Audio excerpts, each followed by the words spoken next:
Pasca bebas dari kasus pembunuhan Vina dan Eki Cirebon, Peggy Setiawan berencana menuntut balik polisi yakni Polda Jawa Barat. Tuntutan ganti rugi yang akan dilayangkan pihak Peggy Setiawan berupa ganti rugi material dan imaterial.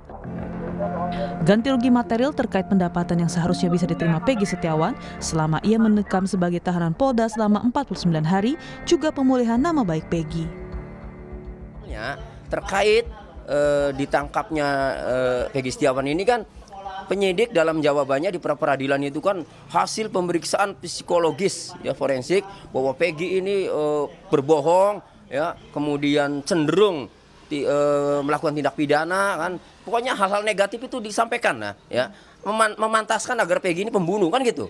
Nah ini kan merugikan Peggy ya, merasa malu baik Peggy maupun keluarganya merasa malu ya dituduh seperti itu. Walaupun itu membacakan hasil, tapi faktanya ini diputus di pra-peradilan Peggy bukanlah tersangkanya tidak sah kan itu. Nah sehingga hal itu bisa kami gugat secara imaterial, bisa tuntut secara imaterial yang besarannya itu nanti akan kami bicarakan. Nah misalnya 1 miliar, 2 miliar, 3 miliar, bisa jadi 5 miliar, nantilah akan kami bicarakan yang terbaik bagaimana.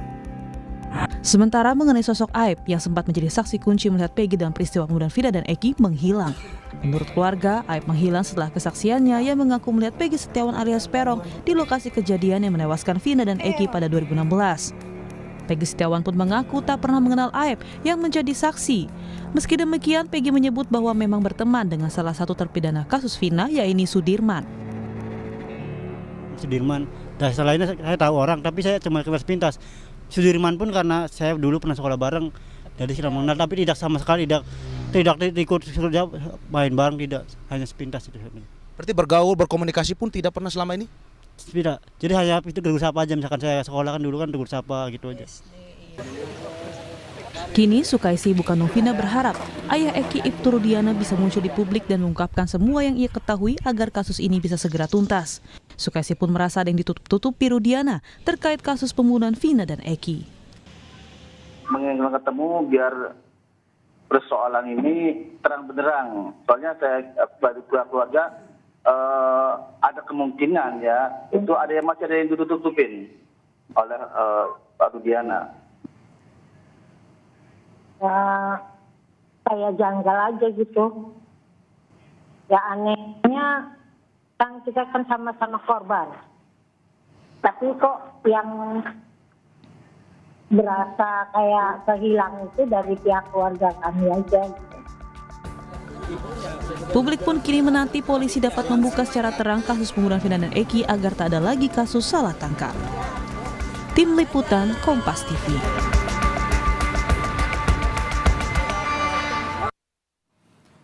Saudara Peggy Setiawan akhirnya bebas dari status tersangkanya atas kasus pembunuhan Vina dan Eki di Cirebon. Peggy pun menuntut pihak polisian yang telah merugikan dirinya atas kasus ini. Lalu apa saja kerugian dan tuntutan yang dilayangkan Peggy? Lalu bagaimana seharusnya polisi bisa menuntaskan kasus ini? Kita ulas bersama sejumlah narasumber yang hadir di studio pagi hari ini.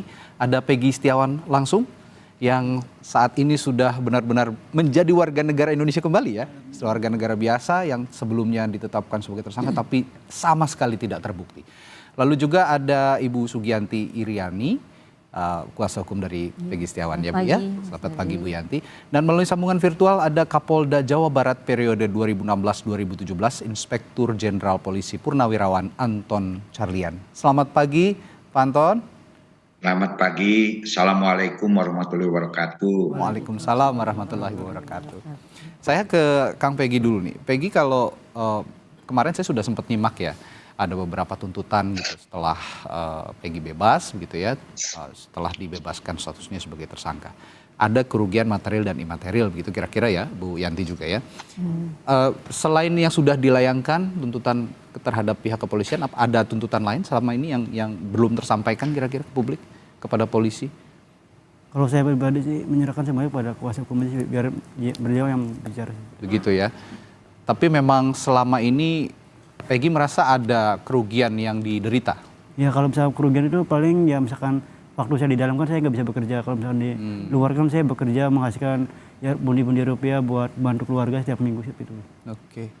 Peggy ini memang tulang punggung keluarga ya? Ya, Peggy anak pertama ya? anak pertama. Anak pertama dan menanggung 2 adik untuk sekolah begitu? Iya benar.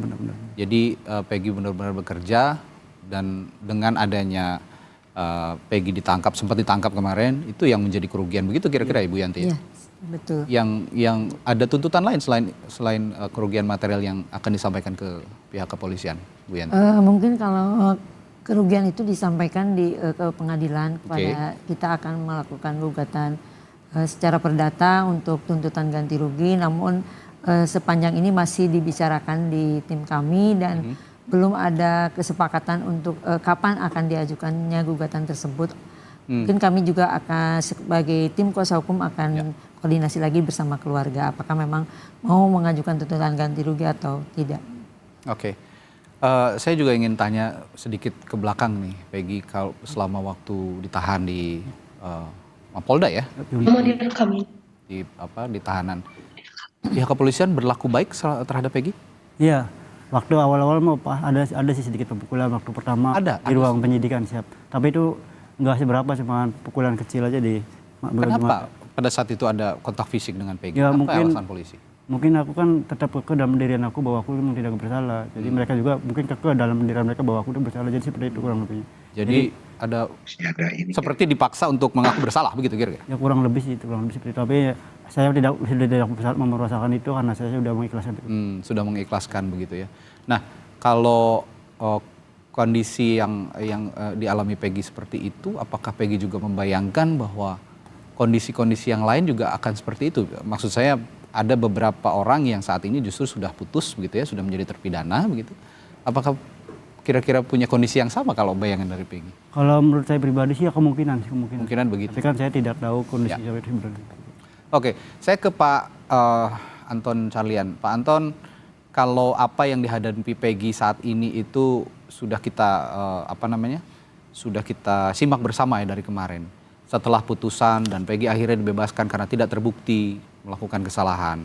Respons dari Anda sejauh ini bagaimana sebagai orang yang pernah memimpin kepolisian daerah di Jawa Barat, Pak Anton?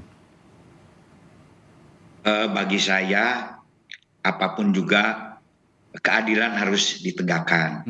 Karena walaupun bagaimana kan polisi ini penegak hukum. Dan kita harus hormati dan harus kita laksanakan tentang keputusan peradilan tersebut.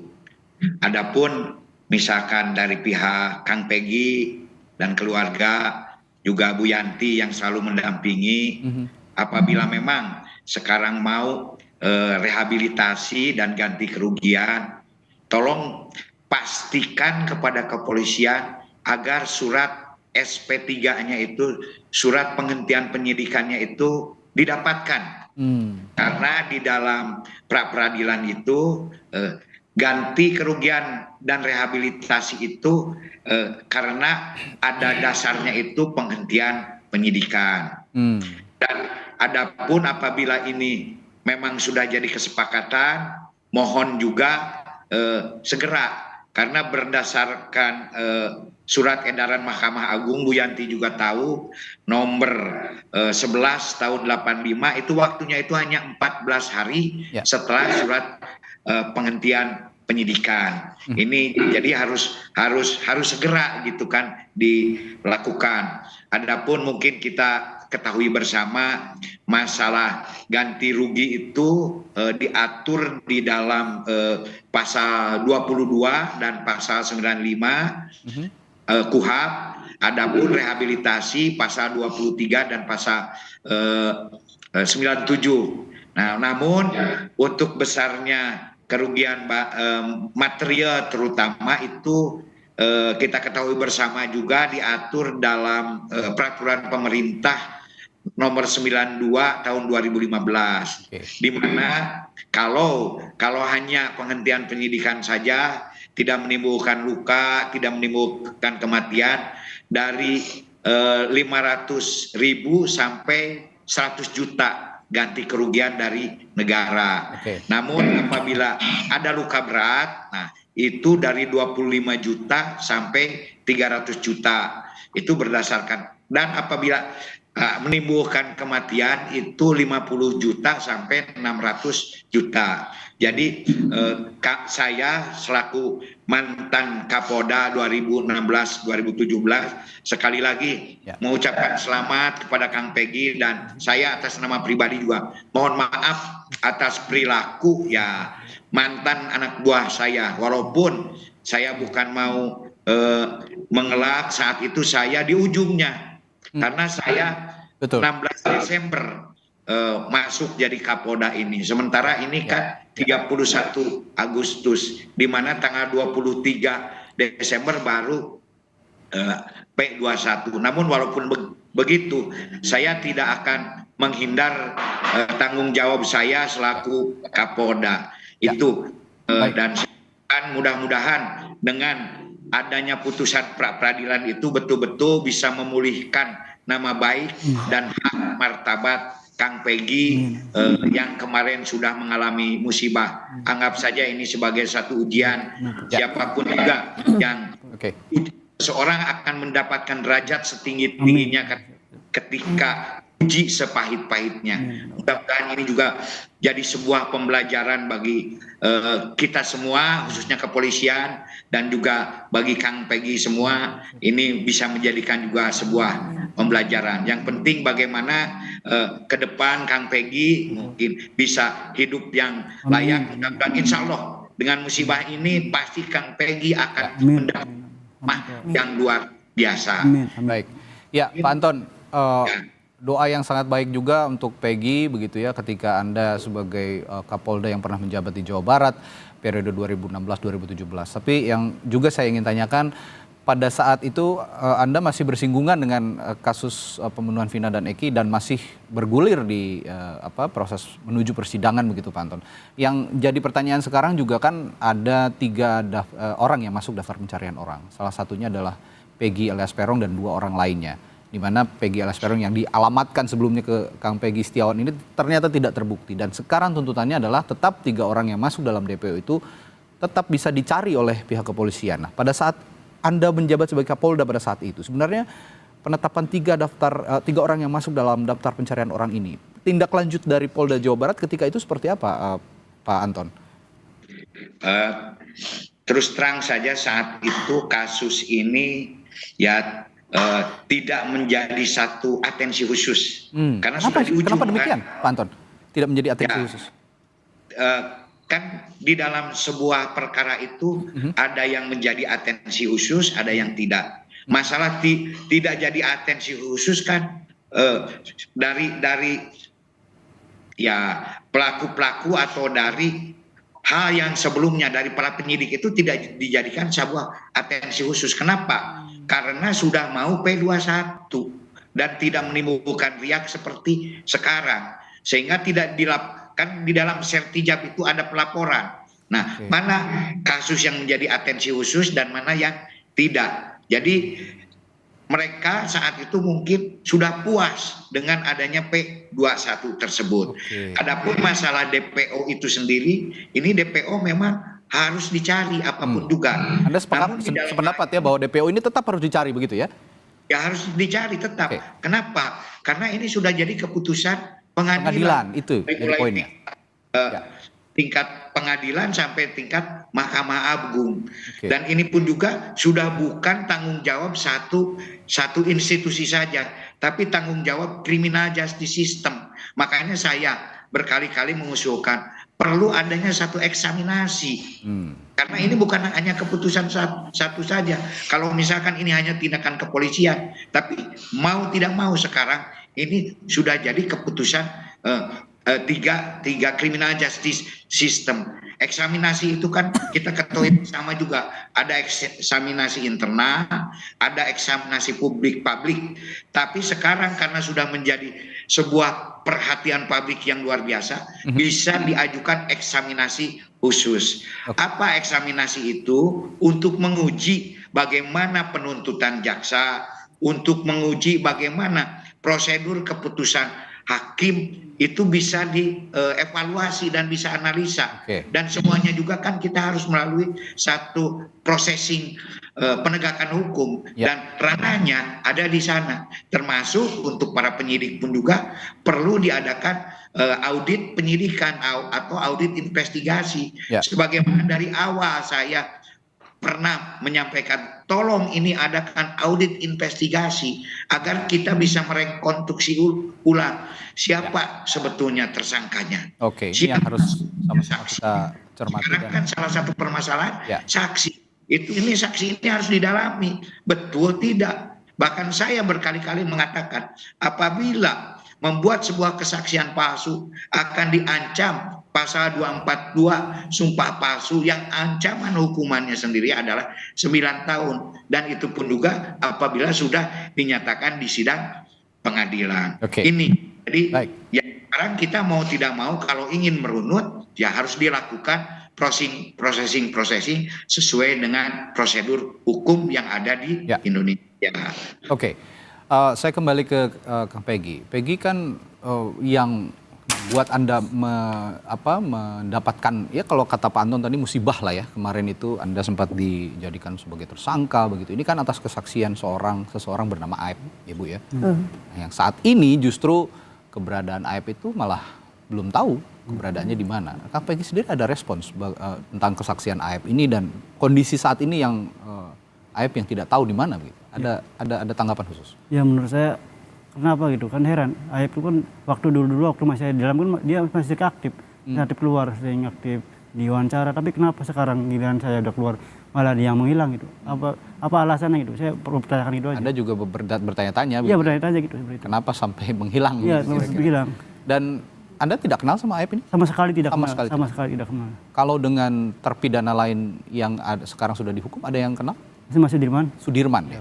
Bagaimana Anda bisa mengenal Sudirman? Hubungannya apa? Karena beliau itu pernah sekolah bareng dengan saya waktu kelas 1 SD. Jadi, Anda melihat Sudirman bersalah dalam kasus ini? Saya kurang tahu karena saya tidak terlalu mengenal dia. Tidak terlalu mengenal tapi satu sekolah dulu? Iya pernah dulu bareng. Oke, dan hubungannya hanya teman sekolah yang dulu tidak dekat? Iya tidak dekat. Ini satu sekolah di Cirebon berarti? Iya SDN Nandakan 1. Di SD? Ya. Oh teman SD berarti? Teman SD. Nah, saya tanya Bu Yanti juga Bu, kalau gitu posisi Aep ini sekarang, gimana menurut Ibu? Kan yang pernah juga dalam tanda kutip menjerumuskan Peggy ke situasi seperti ini. Bagaimana Anda melihat ini?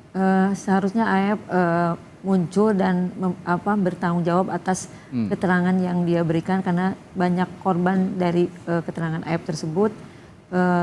Para terpidana pun kuasa hukumnya sudah melaporkan Aep atas keterangan palsu tersebut dan kita pun menunggu Aep keluar dan mengatakan yang sebenarnya yang sejujurnya karena kasihan dari kelima terpidana itu saat ini juga mereka kan bukan pelakunya.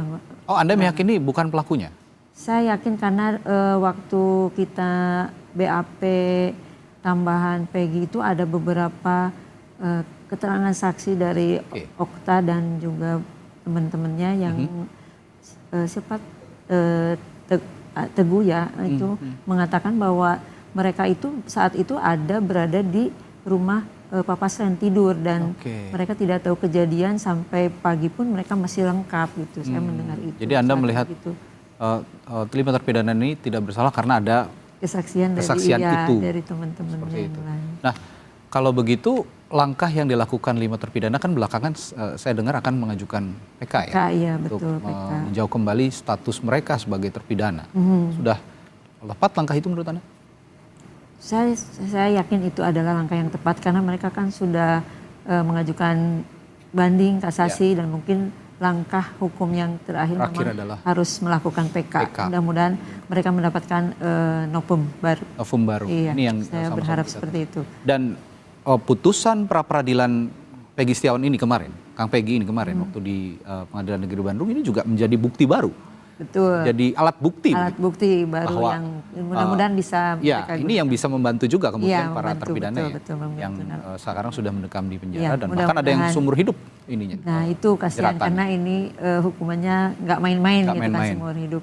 Kasihan juga kalau memang bukan pelakunya. Ya, saya kembali ke Pak Anton. Pak Anton, ini kan ada seseorang bernama Aep yang akhirnya menjerumuskan banyak orang masuk dalam lingkup pidana dan akhirnya sudah dipenjara. Nah, termasuk Peggy Setiawan yang kalau Peggy Setiawan ini akhirnya lolos karena memang bukan Peggy alias Peron yang dimaksud oleh polisi. Anda melihat sekarang Aep kalau posisi Aep ini tiba-tiba menghilang gitu. Anda melihatnya bagaimana? Polisi apakah sesulit itu mencari Aep atau harus ada keterangan baru dari Aep untuk harus ada kemunculan dari Aep untuk mempertanggungjawabkan pernyataan sebelumnya atau kesaksian sebelumnya, Pak Anton? Ya, memang setiap perbuatan kan harus dipertanggungjawabkan. Ya. Apalagi ini menyangkut ya status orang lain. Dan dari awal juga saya menyatakan bahwa kesaksian itu adalah salah satu alat bukti yang paling rawan. Ya. Karena lidah tidak bertulang. Hari ini bisa A, besok bisa B. Itu yang paling bagus itu di dalam tindak pidana itu physical evidence, yaitu bukti-bukti mati, apalagi nanti dikuatkan dengan scientific investigation. Jadi di dalam hal ini, ya Polri harus merekonstruksi ulang. Jangan sampai kejadian seperti sekarang ini terulang kembali. Sama seperti pernah saya katakan, kenapa terjadi peristiwa Sengkon dan Karta. Sengkon dan Karta itu terjadi karena kesaksian juga. Saat itu Pak Sulaiman sebagai korban ketika dibawa ke rumah sakit, sebelum meninggal itu ada waktu 1 jam berbicara kepada salah satu ustadz yang namanya itu Ustadz Sirajudin. Kalau saya mati, yang bertanggung jawab ini Sengkon dan Karta. Makanya ini adalah bagaimana tajamnya sebuah kesaksian. Dan di sini pun juga saya lihat di dalam berita acara, satu kesalahannya apa? Yang menyatakan bahwa Kang Peggy Peron itu Peggy Setiawan. Dan ini bukan hanya oleh Aep saja, ada 6 saksi. Sehingga di dalam hal ini kepolisian dari kesaksian ini bisa tersesat. Nah justru bukan hanya Aep, ada 6 saksi yang harus dikonfrontir, yang harus ditajamkan kembali. Bagaimana itu? Dan ini harus, kenapa? Karena sekarang sudah ada keputusan pra-peradilan. Semua kesaksian itu harus dipertanggungjawabkan. Apakah mau tetap demikian atau harus dicabut, gitu kan? Nah ini pun juga ya harus betul-betul Polri mampu memberikan jawaban kepada publik, gitu. Karena ini sekarang sudah jadi pertanyaan publik, gitu kan. Ini jadi memang salah satu ini adalah tugas kepolisian kalau untuk mencari saksi-saksi. Dan saya harap juga kepada ya adik-adik saya yang sekarang bisa menghadirkan saksi Aep termasuk yang 6 orang tersebut. Ada Aep, ada Dede, kemudian ada termasuk Sudirman, Supriyanto, Singgi, Galang dan lain-lain. Ini pun juga sebuah kesaksian kalau di berita acara yang memberatkan Kang Peggy. Nah, sehingga di sini polisi pun juga merasa yakin gitu. Wah, ini benar. Nah, jangan sampai polisi pun juga ya dibelokkan oleh kesaksian-kesaksian yang nanti apakah benar atau tidak ya harus kita dalami bersama. Bagaimana prosesi ketika mereka menyebutkan Kang PS tersebut, Kang Peggy Setiawan. Kenapa sampai terjadi demikian? Apakah ada yang mengarahkan atau tidak? Nah semua ini harus direkonstruksi ulang.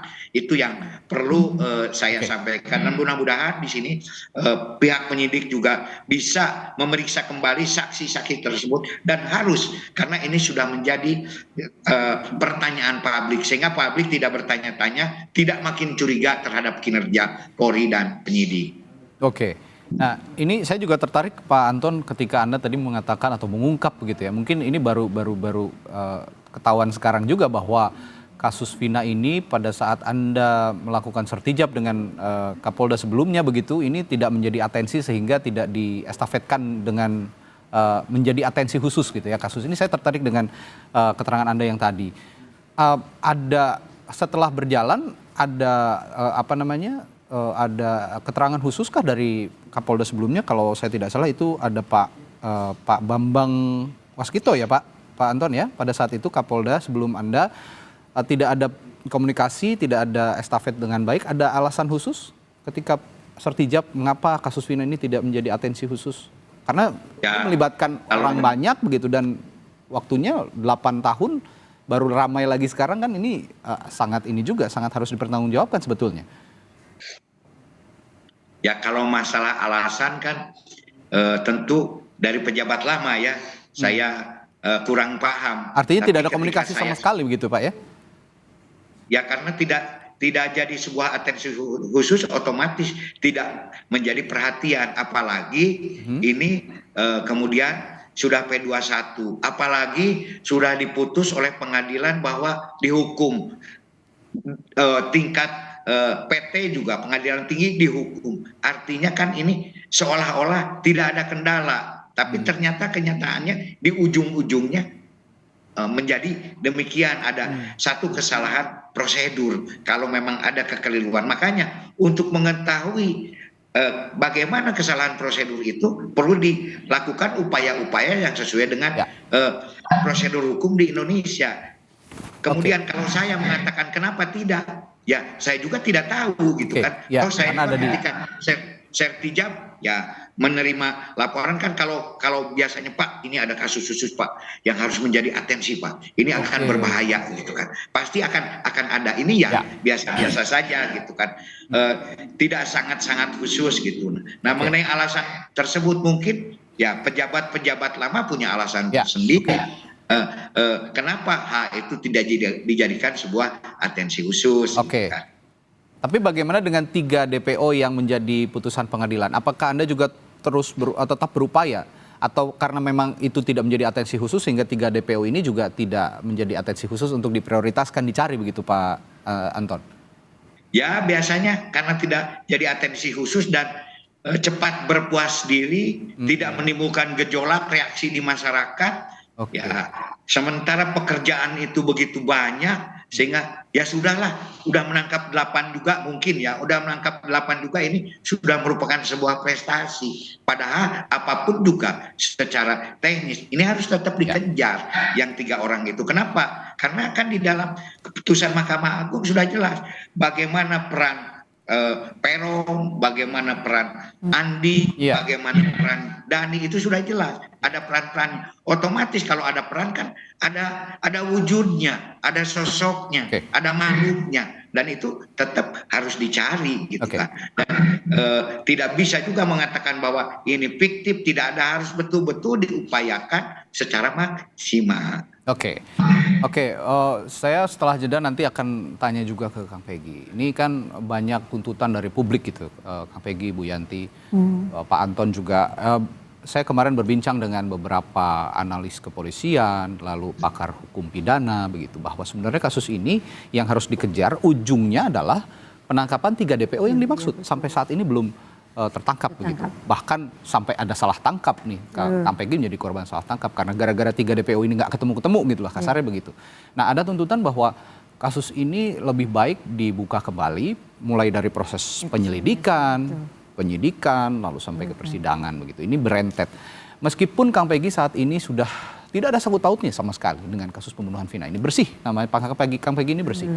Tapi setidaknya kan sudah menjadi atensi masyarakat. Nah kita sebagai masyarakat biasa juga punya atensi khusus akhirnya dengan kasus pembunuhan Vina. Saya akan tanya ke Kang Peggy bagaimana pendapat Kang Peggy nanti setelah jeda jika kasus ini dibuka kembali dan melibatkan Mabes Polri di dalamnya untuk mengulang kembali perunutan kasus pembunuhan Vina dan Eki. Sesaat lagi di Sapa Indonesia Pagi. Tetaplah bersama kami. Kembali di Sapa Indonesia Pagi masih bersama Peggy Setiawan dan kuasa hukum Peggy, Bu Yanti, dan ada Pak Anton Carlian, Kapolda Jawa Barat periode 2016-2017. Saya ke Kang Peggy nih. Peggy, kalau melihat kondisi saat ini begitu ya, kan ada tuntutan bahwa kasus pembunuhan Vina dan Eki ini sebaiknya dibuka lagi untuk mencari siapa sebenarnya 3 orang DPO ini yang akhirnya mengakibatkan KPG juga ditangkap, salah tangkap nih gitu loh. Ini 3 orang ini harus dipertanggungjawabkan, harus tetap dicari gitu. Nah ada usulan bahwa ini sebaiknya dibuka lagi penyidikan sampai sidang lagi gitu, melibatkan Mabes Polri dan penyidik-penyidik ataupun personel kepolisian yang saat itu melakukan penyelidikan dan penyidikan. Bagaimana kalau ini akhirnya dibuka kembali menurut? Ya menurut saya itu sangat bagus sih. Jadi supaya semuanya jelas, supaya keadilan bisa tetap ditegakkan itu aja. Jadi tetap mendukung untuk kasus ini dibuka seterang-terangnya. Mendukung. Bu Yanti, Anda juga sependapat dengan? Ya, saya sependapat tadi dengan Pak Anton bahwa itu harus dilakukan eksaminasi, kembalikan ke titik nol agar kalau memang ada motif pembunuhan di sana, kita harus cari 3 DPO itu, kan seperti itu. Namun kemarin pada saat kita pra-peradilan itu kan termohon mengatakan bahwa peristiwa hukum dari perkara ini adalah awalnya itu adalah pengeroyokan. Berarti kan itu pasalnya 170 ya, pengeroyokan yang mengakibatkan kematian. Itu kan pasalnya tidak masuk ke 340 kalau kita kemarin kaji di peristiwa hukum yang disampaikan oleh termohon. Dan termohon juga memang kemarin ada tindakan dari para pelaku Peron Super Andika itu kan kalau memang dihapuskan, dipiktifkan peristiwa hukumnya nanti kan akan berubah. Makanya kabur kalau gitu ya? Kabur ya, kalau memang benar itu adalah motifnya pembunuhan dan pemerkosaan ya memang harus dilakukan eksaminasi kembali ke titik nol agar perkara ini menjadi lebih terang dan siapa pelaku sebenarnya. Kalau ada tuntutan melibatkan atau diambil alih oleh Mabes Polri dari pusat, Anda juga sependapat dengan ini? Iya mungkin supaya lebih baik memang karena benar-benar masyarakat sudah tidak percaya dengan Polda Jabar, jadi mungkin memang gitu lebih ya? baik Jadi, diambil alih oleh Mabes Polri. Iya. Dan diawasi langsung. Ya mungkin saat ini memang masyarakat sudah sedang tidak percaya dengan Polda Jabar, lebih baik memang diambil alih.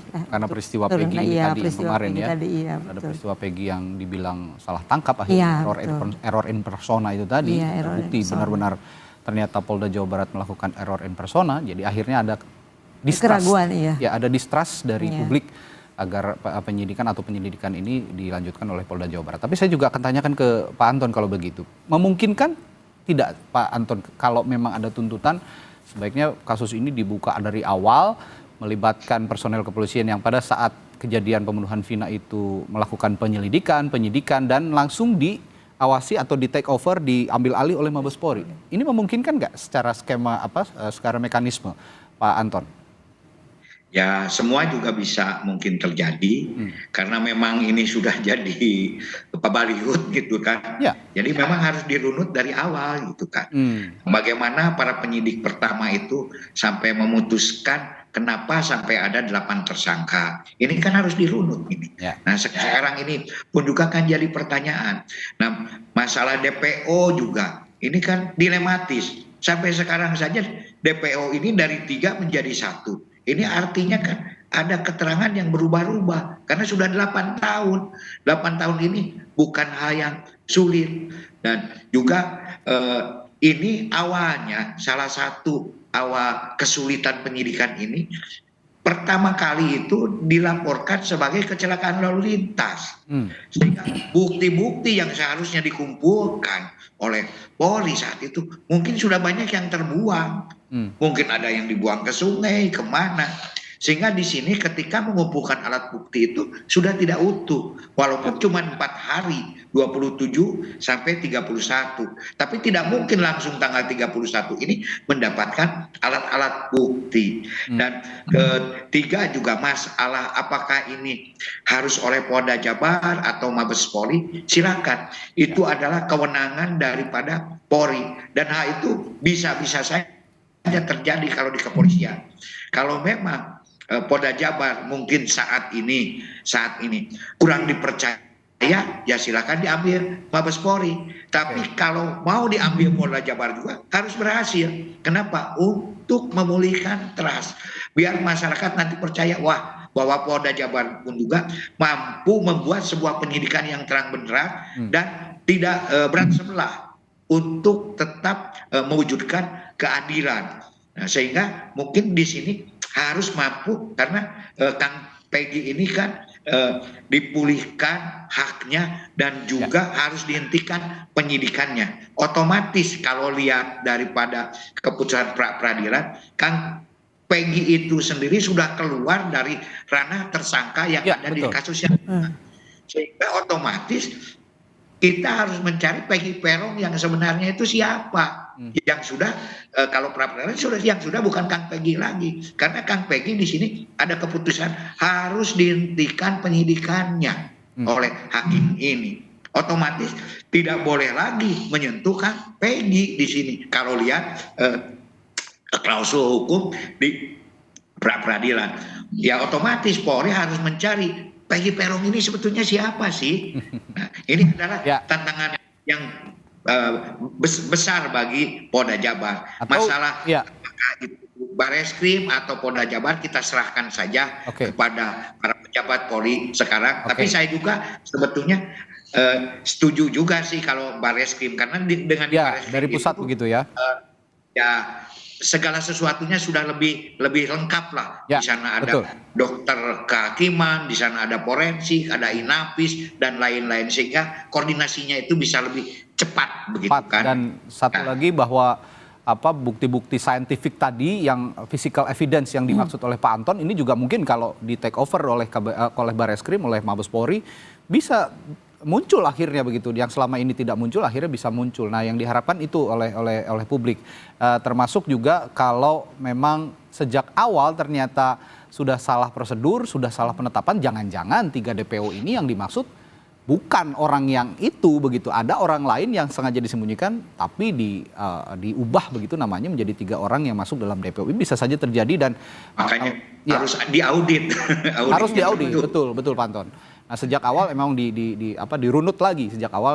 Jadi dalam hal ini Pak Anton juga kalau saya tangkap sependapat dengan tuntutan publik ya Pak Antonnya untuk merunut kembali kasus ini dari awal dan diambil alih oleh pusat. Nah, ada satu lagi yang jadi pertanyaan publik. Ibtu Rudiana, ayah dari korban juga sebenarnya, korban Eki ya, yang saat ini justru belum muncul ke publik dan tidak tahu keberadaannya di mana, belum tahu hingga saat ini.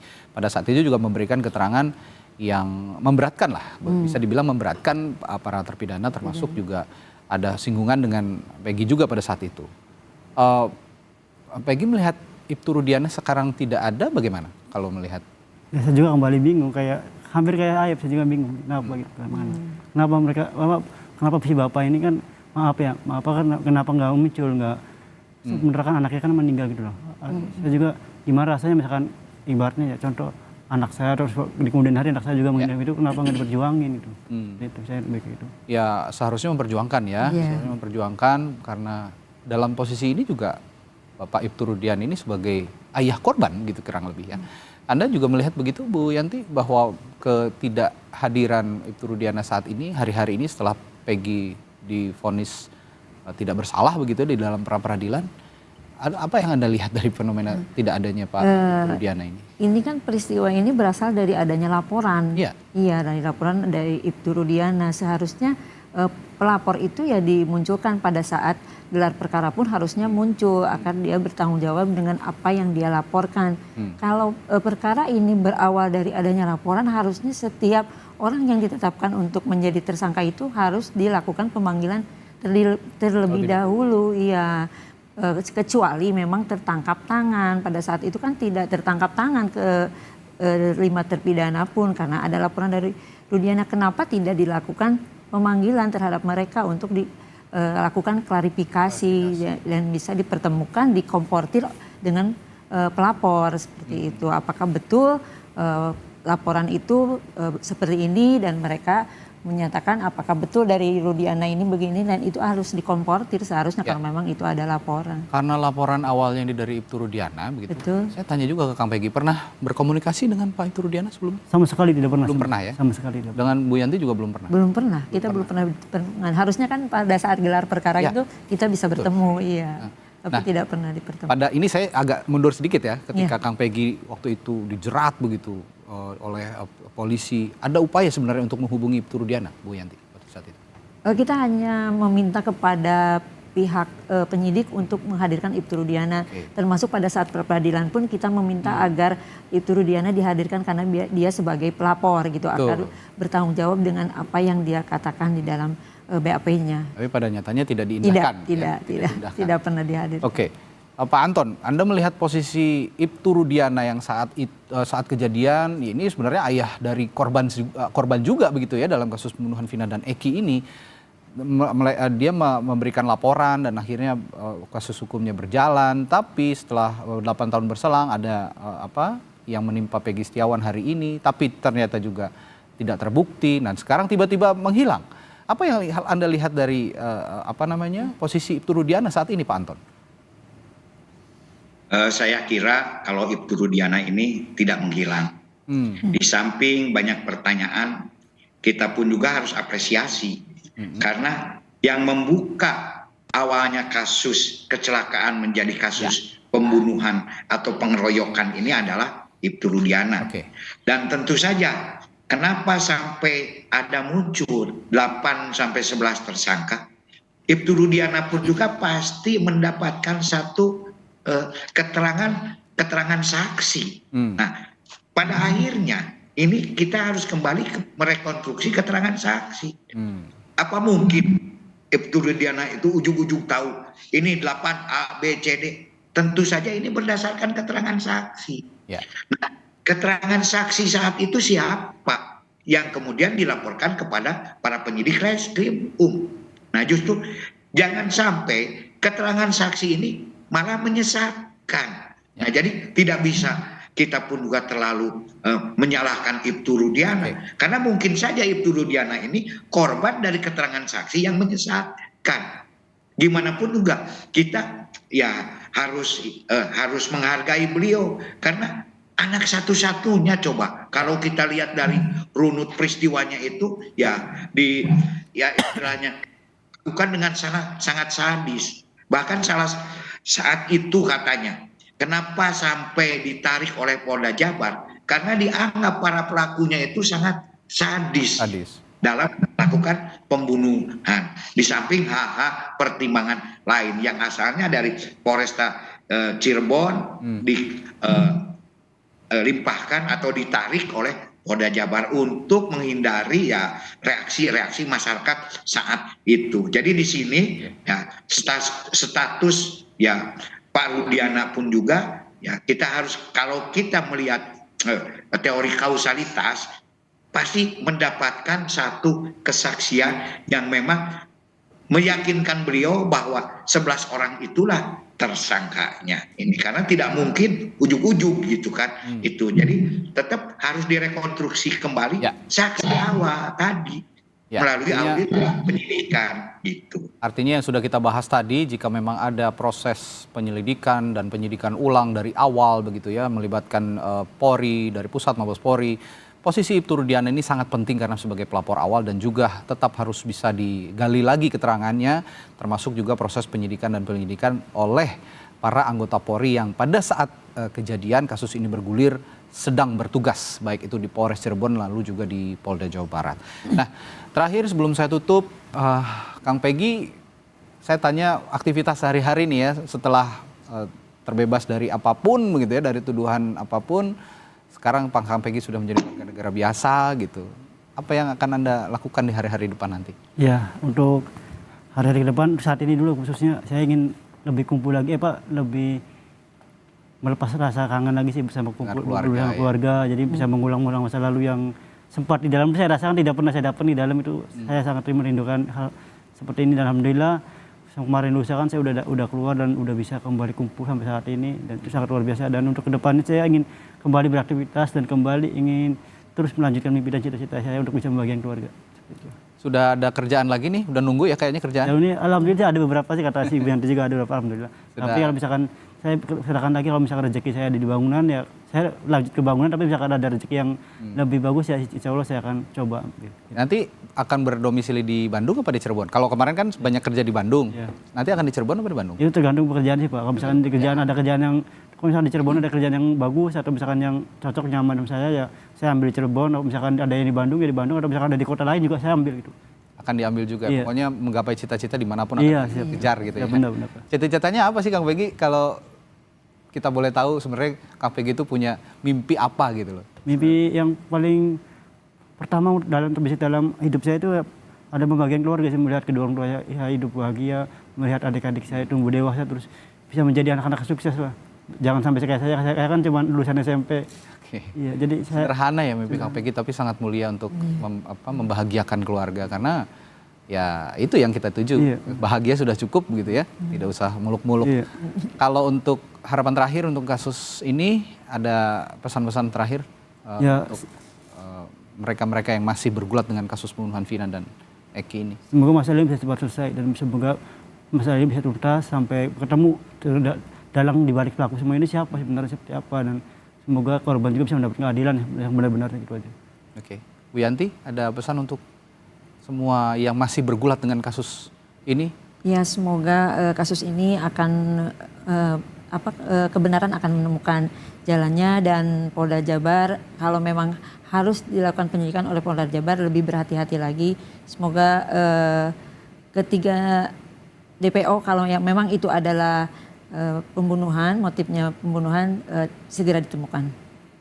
Terakhir Pak Anton, pesan Anda untuk junior-junior Anda mungkin yang saat ini masih berkutat dengan kasus pembunuhan Vina karena ada tuntutan tetap untuk mengungkap kasus ini seterang-terangnya. Bagaimana Pak Anton? Ya, jadikan pembelajaran tentang salah error persona ini, salah tangkap ini sebagai suatu pembelajaran yang sangat berharga, yang sangat pahit. Karena apabila hal ini terjadi, saya ingat waktu itu jadi penyidik sebelum disumpah. Kalau salah tangkap itu pelanggaran HAM yang serius. Nah, kedua juga mohon dibentuk tim khusus. Ya. Tim khusus apakah di Barreskrim, di Polda Jabar yang betul-betul kuat. Sehingga tim ini terpadu, sehingga betul-betul bisa mengungkap masalah kasus Vina dan Eki ini. Dan tangkap pelaku yang sebenarnya. Ya. Yang ketiganya, agar pihak Polri responsif terhadap isu-isu. Jangan sampai isu ini dibiarkan terus. Ya. Ketika ada pertanyaan-pertanyaan, harus bisa segera diberikan keterangan kepada publik. Sehingga tidak menjadi sebuah isu-isu yang liar. Dan keempatnya ya, kita semua sama-sama berharap ya mudah-mudahan peristiwa ini bisa terang benderang, dan juga mudah-mudahan Kang Peggy juga bisa menjalani kehidupan yang lebih baik. Bahkan kalau menurut saya kayaknya ini mau jadi aktor nih, karena sudah banyak. Amin. Mudah-mudahan yang membidik Kang Peggy sekarang sudah jadi selebriti, sudah jadi public figure ini. Ini luar biasa kan, ini hikmah ya Kang Peggy ya. Hikmah.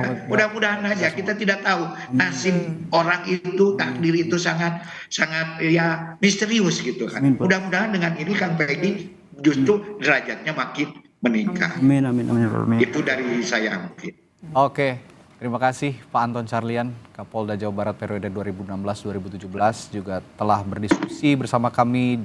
Setidaknya juga kami juga di sini menjadi melihat ada sisi terang lain begitu ya dalam kasus ini yang mudah-mudahan bisa ditindaklanjuti oleh pihak Polri yang saat ini masih bertugas untuk mengungkap sebenar-benarnya kasus pembunuhan Vina dan Eki, dan terlebih menjadi pembelajaran, betul kata Pak Anton tadi, agar kesalahan-kesalahan seperti ini tidak terulang kembali. Mengingat masih sebenarnya ada beberapa pertanyaan publik yang mempertanyakan institusi Polri dalam melakukan penindakan, melakukan penyelidikan, penyidikan yang hingga saat ini masih mengundang tanda tanya. Mudah-mudahan ini menjadi pembelajaran bersama, termasuk khususnya untuk Mabes Polri, dan terkhusus untuk Kang Peggy Setiawan, Ibu Yanti juga terima kasih telah menyempatkan hadir di sini. Sehat selalu ya Kang Peggy.